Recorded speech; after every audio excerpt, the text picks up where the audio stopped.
Salve, salve, amigo enxadrista, amiga enxadrista. Cá estamos nós de novo, reunidos aqui para seguir estudando xadrez e conversando sobre os temas que fazem parte do projeto Xadrez em Foco. Eu sou Alexandre Herzog, psicólogo e gestaltoterapeuta do canal As Soluções Criativas, e passo as peças agora para o meu estimado amigo professor Gerson Pérez. Olá, Herzog. Olá, você, amigo, amiga enxadrista. Olha, toda semana a gente tem um encontro marcado aqui, Herzog, eu e você, para a gente falar de psicologia, de pedagogia, ou seja, didática associada aqui à sua melhoria do seu nível técnico, para você ganhar torneios, para você bater jogador forte e para aumentar ali o seu rating. Eu sou o mestre Gerson Pérez, aqui do canal do Clube Xadrez Online, e essa parceria bacana com o Herzog do canal As Soluções Criativas, a gente juntou todo o nosso know-how, todo o nosso conhecimento para levar para você aí um xadrez de alta qualidade para você ter aqueles resultados que você sempre estava buscando e até hoje ainda não tinha conseguido. Vamos lá, vamos pegar uma partida hoje e vamos falar de conexões. Herzog, que história é essa aí de tema conexão? Conexão lembra de coisa do tabuleiro, conexão lembra de coisa da mente. O que você pensou para esse tema de conexão? Enquanto eu já abro a partida aqui para a gente dar início. Certo. A gente está sempre frente a frente, né, com diversas situações, né? A conexão é esse lugar onde as coisas se encontram. Nós que estamos conectados, né, pedagogia e psicologia, para mostrar para o nosso net espectador os momentos decisivos do xadrez e como vivenciar isso de uma forma mais assertiva para performar, né, melhor torneio, melhor no seu xadrez casual também, né? Porque estamos em busca da consistência e da excelência. Então, conexões são momentos, né, em que a gente está frente a frente com o nosso desafio. Perfeito. Ó, Rotlevi e Rubinstein. Rubinstein é um daqueles caras que a gente chama de rei sem coroa. Se tivesse sido campeão mundial, não seria ali muito contestado. Quer dizer, qualquer cara que está lá no topo vira vidraça ali e o cara começa a jogar pedra. Mas o Rubinstein seria um daqueles que jogariam menos pedras, digamos, né? Porque era o cara da excelência. É dele aquela história de vamos ganhar as posições ali superiores. Como é que a gente faz isso? Princípio, as duas debilidades. Se você bate em um ponto no cara, ele defende. Se bate ali no outro, ele tenta defender, já é difícil. Imagina você começar a ameaçar uma ruptura aqui, começar a ameaçar uma expansão ali. Então é como se fosse, digamos, uma represa que começa um furinho aqui, outro furinho ali, de repente aquilo se rompe e não dá para segurar mais. Então é esse cara aí que nós vamos acompanhar hoje. Vamos lá. D4, e aí adversário dele fez D4, ele respondeu D5, cavalo F3, E6, E3, C5, já um peão lateral pressionando o central, C4, a mesma coisa do branco, cavalo C6, cavalo C3, cavalo F6. Essa posição das pretas é aquela estrutura de semi-tarrasch. Então você tem o gambito da dama, que pode ser aceito ou recusado, no caso é o recusado, e aqui é uma semi-tarrasch, onde você tem o C5, o D5, o E6 e os cavalinhos. E o branco, professor, o que ele está jogando aqui? Já já a gente já vai enquadrar, ó. D toma C5, bispo toma, A3, A6, B4 e bispo D6. Quando faz agora bispo B2, você já deve tem entendido que esse tipo de posição aí é quali. É quali, mas não é quali clássico. É quali Zukertort, que tem o fianqueto. Ou seja, para enfrentar essa semi Tarrasch do Rubinstein, o Rotlevi jogou aí essa estrutura parecida ali, né? Um quali Zukertort por transposição e tal, ainda não tirou o bispo, mas é uma posição extremamente comum, né? A gente está sempre vendo aí nos livros, quando a gente joga também, cruza sempre com essas posições. Herzog, esse tipo de posição aí é familiar para você? Você já fez algum estudo? Já enfrentou? Já jogou isso de brancas e de pretas? Sim, essa posição é familiar, né? Até porque acompanho sempre as aulas, né, do Clube de Xadrez Online. Já passamos nesse ano algumas vezes por esse caminho aí. E normalmente eu uso a PIRC, assim, de um modo geral, com D4, D4, né, ou defesa moderna, então não é tão comum eu ficar frente a frente com essa posição, né?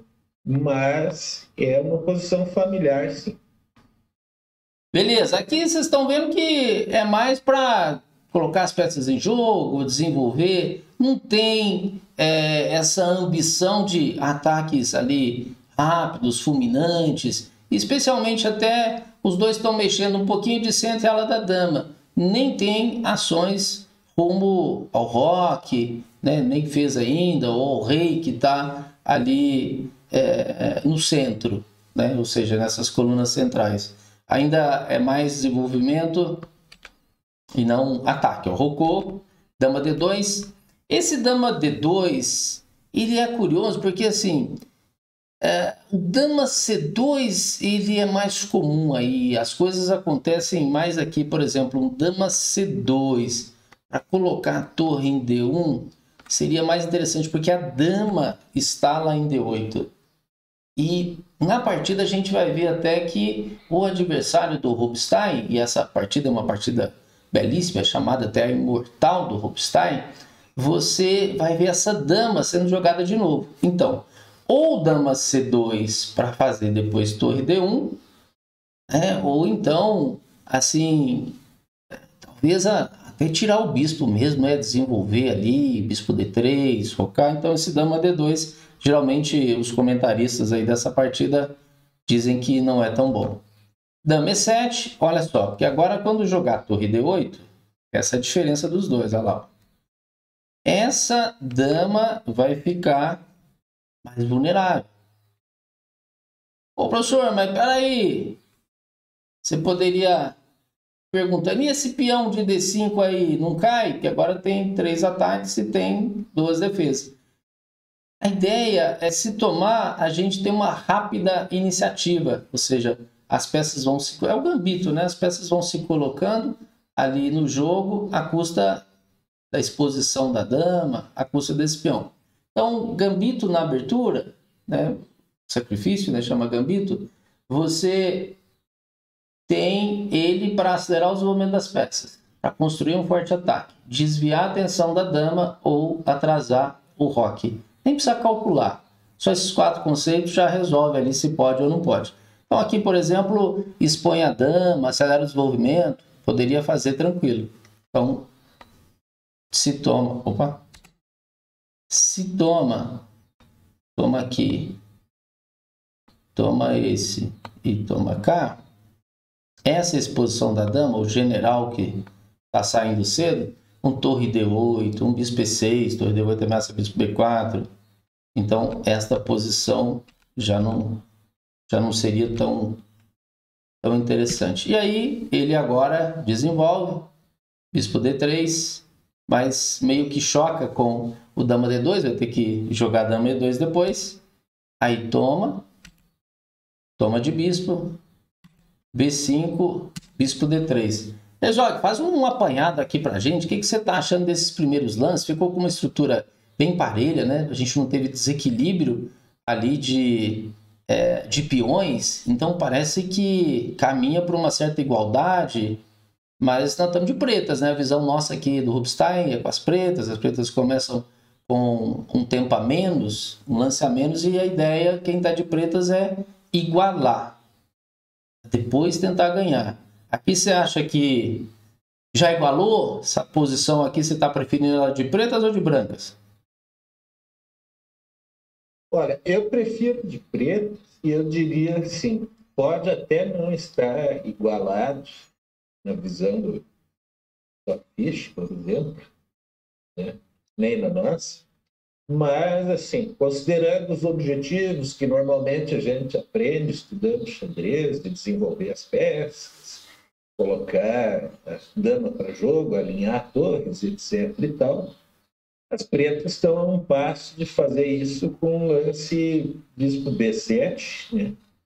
Vão estar concluindo o seu desenvolvimento primeiro, né? Daria para pensar, sim, né, numa possível igualdade, só que aquelas capturas de peão que aconteceram no centro, elas já estão validando a ideia dos analistas aí que dama C2 seria melhor. Porque nessa abertura ali, esses pontos que tu bem marcaste ali são pontos de tensão e conexão ali entre as peças, né? Quando elas ficam frente a frente. Né? E a princípio eu tenho a impressão que isso, embora não tenha resultado, né, em peões pretos ali nas casas centrais, se resolveu melhor por preto a princípio. Né? Parece que está mais simples, né, para as pretas terminarem o desenvolvimento e quando colocar a dama em D8, vai ter aquele problema crônico aqui da dama, a exposição dela. Sim, inclusive se não foi a proposta jogada, mas se tivesse preta trabalhando com uma ideia de trocas, né, ela poderia jogar um cavalo E5 ali, ameaçando duas peças e colocando com a recaptura o bispo naquela diagonal onde está o outro bispo. Né?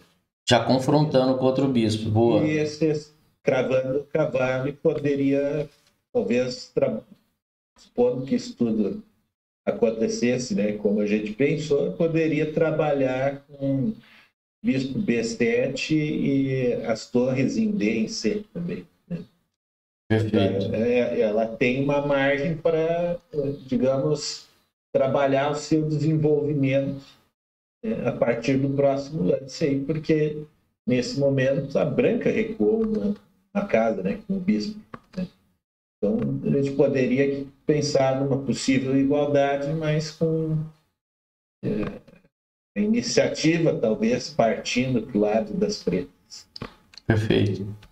E essa iniciativa que você falou, ó, com torre D8, já começa, porque além de colocar a peça em jogo, já começa a criar algum problema para o branco. Você poderia estar se perguntando o que é a iniciativa. Imagina você nadando no rio. Se você tiver a favor da correnteza, flui mais fácil, é mais natural. Ou seja, aquele ritmo segue ali normal, é mais tranquilo para você nadar. Agora imagina o contrário. Se você não tem iniciativa, é como se você estivesse nadando no rio, mas contra a correnteza. Quer dizer, tem ali uma certa dificuldade, né? Tem um enfrentamento, uma ação contrária àquilo que você está fazendo. Então, quem está com iniciativa tem mais facilidade para dar o próximo lance, tem mais facilidade para montar os seus planos. Aqui, torre D8, olha lá, perdeu tempo, né? Porque jogou dama D2, jogador forte, isso aí nós estamos falando do torneio de Lodz, 1907, um dos principais torneios do mundo. Não tem jogador ali desse nível de maestria que vai deixar tema para o outro. Então, não vai deixar a dama debaixo da torre, já vai tirar, mas perdeu um tempo. Bispo B7, que é aquela sequência que o Herzog falou, que ela tirar o bispo e trazer as torres. E agora o cavalo E5 também comentado pelo Herzog. Ó. Porque o natural seria torre de AC8. Mas veja como o cavalo E5, a gente está trocando um cavalo da ala da dama por um cavalo da ala do rei. Ou seja, o roque dele fica mais fragilizado e um bispo já confronta o outro na diagonal. Aqui, cavalo E5, então exclama, cavalo E5, bispo toma, que é a posição que o Herzog havia comentado, né, que seria uma posição interessante. E F4, Herzog, agora começa o nosso estudo, a questão das conexões e da falta delas até, né? Conexões relacionadas a lances ali no tabuleiro e conexões de sinapses mesmo, né? A gente imaginar que quando a gente vai jogar xadrez, você tem um lado que é, digamos, abstrato, é no campo das ideias. E você tem que gerar conexões ali, uma peça que vai se relacionar, vai conjugar com a outra para um objetivo comum, ganhar material, um objetivo às vezes de ataque direto ao rei e conexões no tabuleiro mesmo, né? Ou seja, a gente trabalha em grupo, né? A gente trabalha em equipe, o xadrez é um jogo onde cada peça tem ali as suas habilidades e tem que trabalhar em conjunto. É um time que tem que funcionar bem, uma engrenagem. Esse F4, o que você achou dele e como que você avalia essa posição? Pois então, esse F4 ele parecia ter um objetivo muito claro, né, de distrair esse bispo, né, tentar ganhar um tempo em cima dele para que se possa ir avançando, né, as peças brancas rumo a um ataque aqui no rock das pretas, né? A gente pode até associar, assim, ó, se tu marcar para nós ali o bispo de B2, né? Uma diagonal até a casa G7, por exemplo. É um tema estabelecido, né? Então, esse peão de F4, estando ali, ele tem um objetivo, né, de eliminar ou remover, né, se essa peça for recuada, né, remover esse bispo para se criar uma linha de ataque, né? Então há uma certa profundidade a nível de ideia, que é similar ao que o preto já fez antes. O preto capturou aquele cavalo que estava em F3 porque ele era um defensor, né, do roque branco. Agora, se tu puder marcar para nós ali a casa G, esse era um defensor. Aí, se tu puder marcar para nós, pode tirar essas outras marcações e marcar ali G2 para nós. G2 está na mira do nosso bispo aqui. Esse é um fator que está na posição, para além daquele outro que nós já mostramos. Só que o que o Rubinstein vai fazer, que é uma genialidade dele, tem a ver com um outro fator o qual ele esteve antenado, né? Que talvez não seja tão aparente para nós. As peças ali, naquele primeiro tema, né, bispo e cavalo, estão conectados. Eles formam uma dupla ali naquela diagonal. A dama branca e o bispo branco formam uma outra dupla, né? Então, ele faz um lance que foi considerado um lance de uma, duas exclamações, né, Gerson? Ele joga o cavalo ali em G4.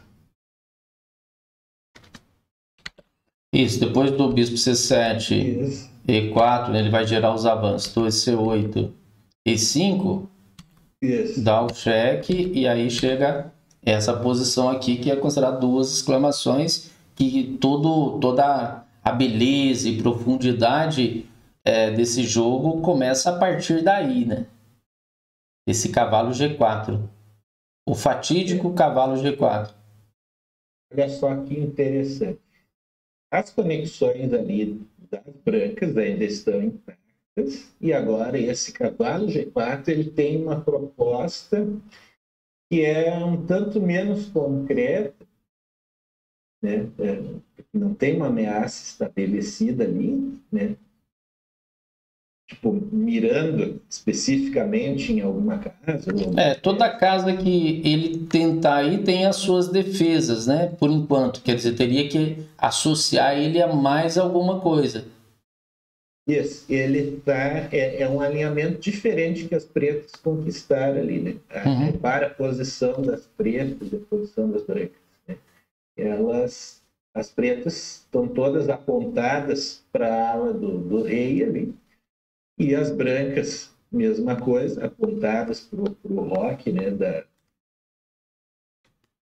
das pretas, só que as brancas estão travadas pelas próprias peças, né? Os peões ali de F4 e E5 estão travando o jogo. Forma uma barreira, né? É verdade. Isso, né? E esse cavalo, que a princípio está solto ali, né? Se a branca captura ele, ela sai ali da conexão que ela está com o bispo branco, né? E ele é capturado pela torre, né? Então é uma proposta tática, né, de desvio. Ainda fica com a força do par de bispos, quando isso está lá em Capablanca, Fundamentos do Xadrez, centro que está aberto ou semiaberto e peões nas duas alas, ou seja, esse desvio que o Herzog falou é muito perigoso, né, Herzog? Porque leva o par de bispos, infiltra com a torre, e aí provavelmente não vai ser esse caminho aqui, né? Vamos ver o que ele fez para nós.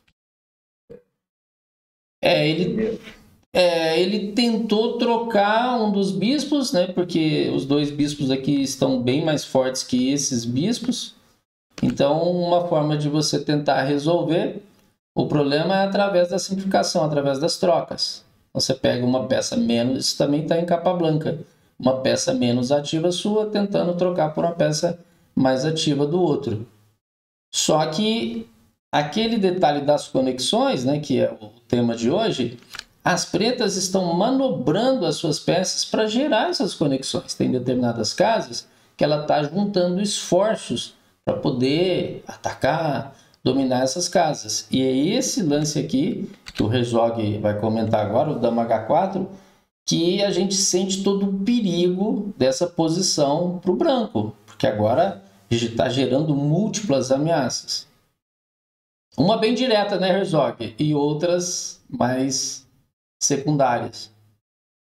Sim, pois então. Ele usou esse princípio também. Estou cheio de ameaças, eu ameaço uma coisa mais forte e maior, né? Aí o outro vai ter que prestar atenção, né, no que eu fiz. Então aqui o Rubinstein está ameaçando nada mais, nada menos que um checkmate em H2, né? Os bispos de casas brancas estão em rotas de colisão ali na diagonal, né? São rotas de colisão. E aí, aquela conexão que a gente observou antes, né, de dama e bispo na casa de D3, né, o bispo branco estava ali, né, o próprio branco quebrou essa conexão, né, para propor um desafio ali para a preta, né, e isso transformou a realidade ali dessa posição. Agora, dama e bispo onde estão, o cavalo de C3 se tornou uma peça sobrecarregada, porque ele age defendendo a dama e o bispo, né? E desse ponto em diante da partida, nós vamos ver o Rubinstein jogando com energia e atacando exatamente essas conexões em que as peças estão sobrecarregadas, para reforçar, né, a energia do ataque que ele está empreendendo contra a branca. Perfeito. Aí jogou G3, precisa defender o mate.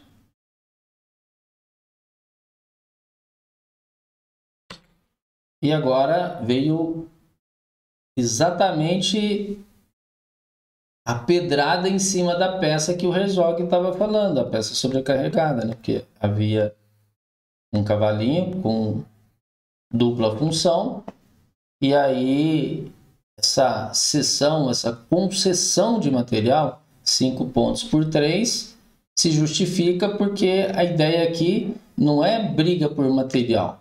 A ideia aqui é posicional, ou seja, é gerar as conexões para que a gente mire lá para o rei e seja bem sucedido, ou seja, chegue com as nossas peças em cima dele.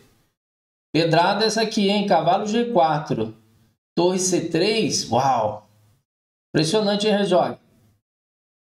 Sim. E aí, olha só que interessante. O que ele está ameaçando? Vamos supor que a branca capturasse o bispo de B7. Né? Ele está ameaçando capturar com a torre e o peão de G3. Né? Por causa da cravada, né? Isso. E aí não é assim muita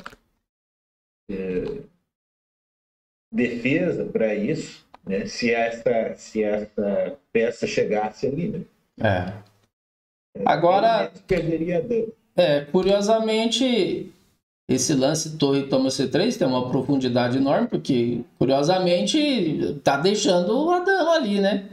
A dama está no ar.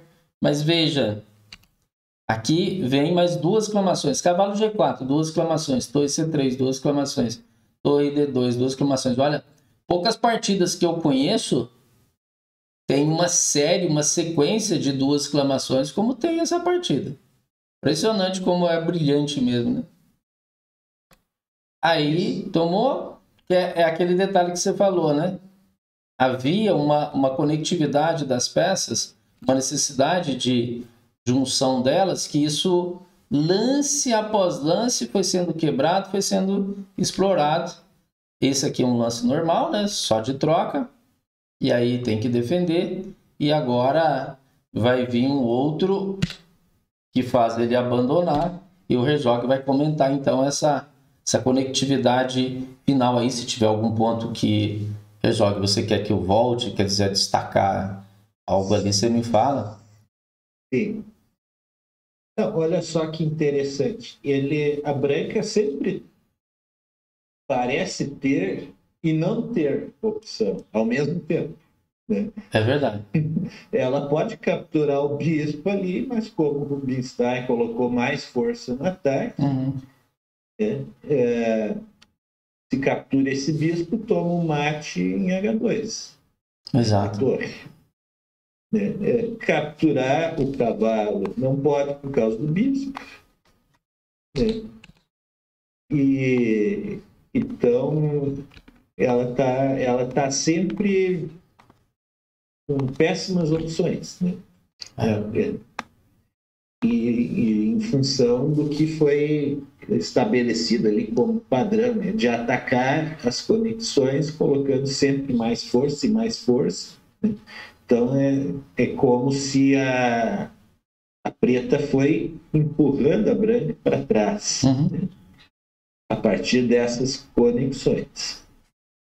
Perfeito. Agora, se a gente for na raiz, né, na essência, no âmago da coisa, essa sequência ela só foi possível por conta desses avanços. Então, assim, a sugestão que a gente dá para o nosso amigo, a nossa amiga enxadrista, tá faltando o cavalo lá em F3. Bom, se avançar o peão de F a F4, o cavalo não pode estar ali, mas poderia, por exemplo, estar em D2 e depois que você fizesse o avanço, poderia estar em E1, poderia estar numa casa que você conseguisse levar esse cavalo para ajudar essa proteção desse rei. Então, tem que tomar muito cuidado quando você abre linhas e essas linhas, o adversário pode gerar conexões entre as suas peças para poder explorar essas linhas, porque basicamente foi isso que aconteceu.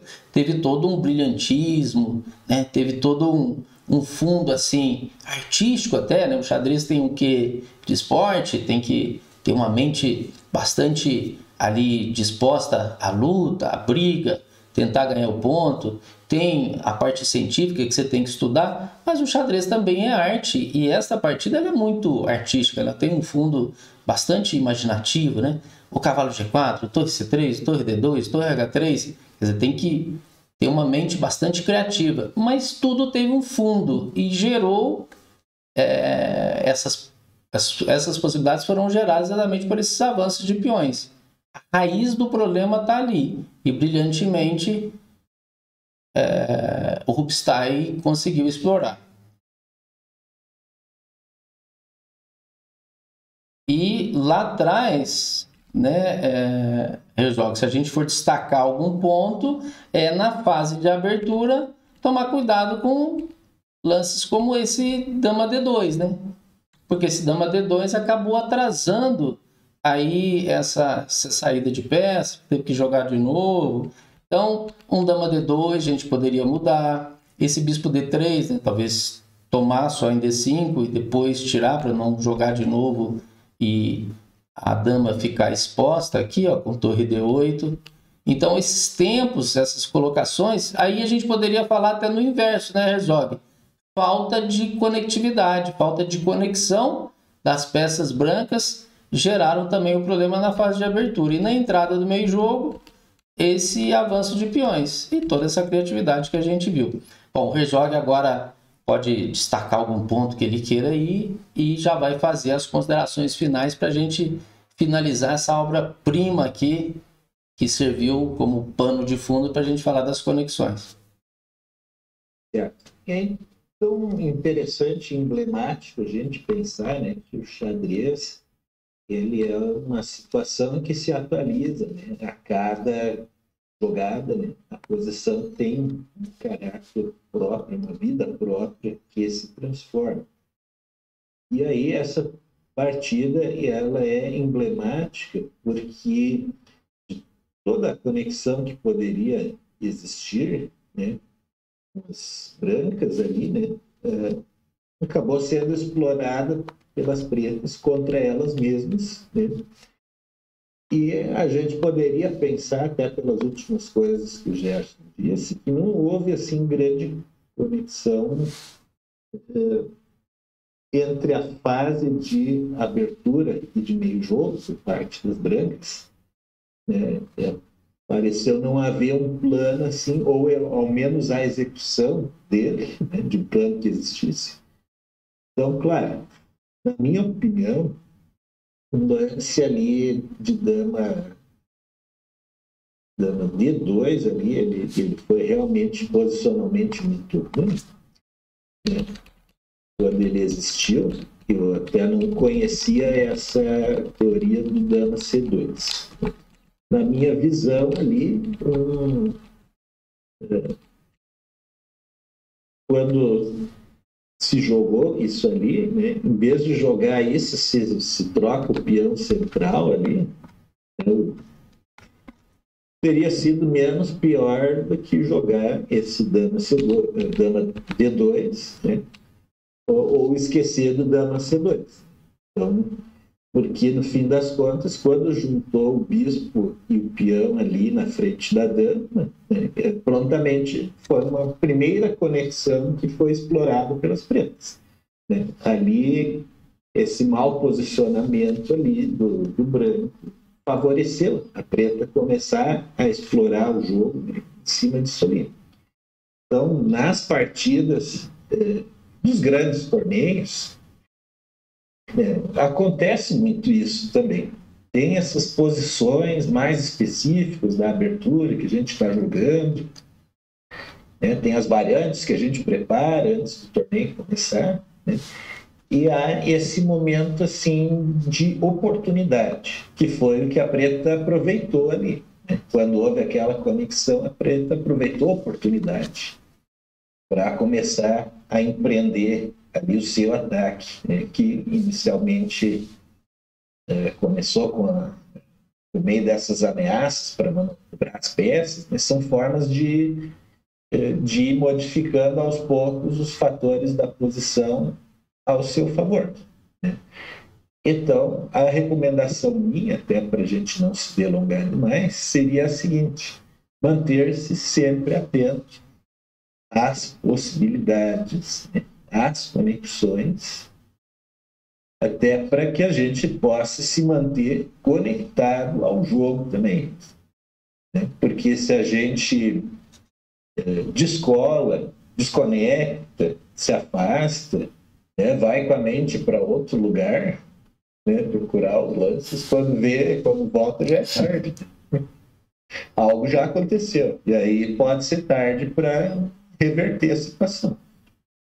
Perfeito. Bom, estamos finalizando aqui mais um Xadrez em Foco. O tema foi conexão de um lado e falta de conexão do outro. Na próxima semana você tem um novo tema. Nós temos aí uma nova partida e sempre que a gente traz essas partidas aqui, por exemplo, essa vai estar aqui na descrição do vídeo. Depois você checa aí no canal do Herzog, as soluções criativas, e no Clube Xadrez Online, através do Movimento Pro Xadrez, você tem debaixo do vídeo a partida, que você pode olhar pelo seu navegador, você pode baixar também em PGN e abrir um leitor de PGN, Chessbase, por exemplo. Então, às vezes você quer passar os lances ali. Eu gosto muito, Herzog, desse esquema de vídeo, porque você para, você volta, você avança.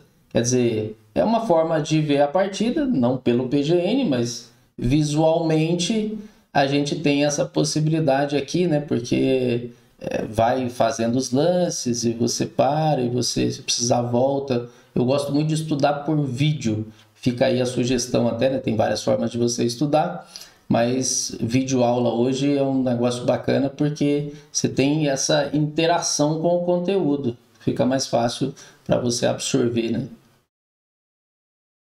Sim, é mais tranquilo, né? Alguém já fez uma filtragem inicial. Exatamente. Vamos em frente, rumo à excelência no xadrez. Valeu! Valeu!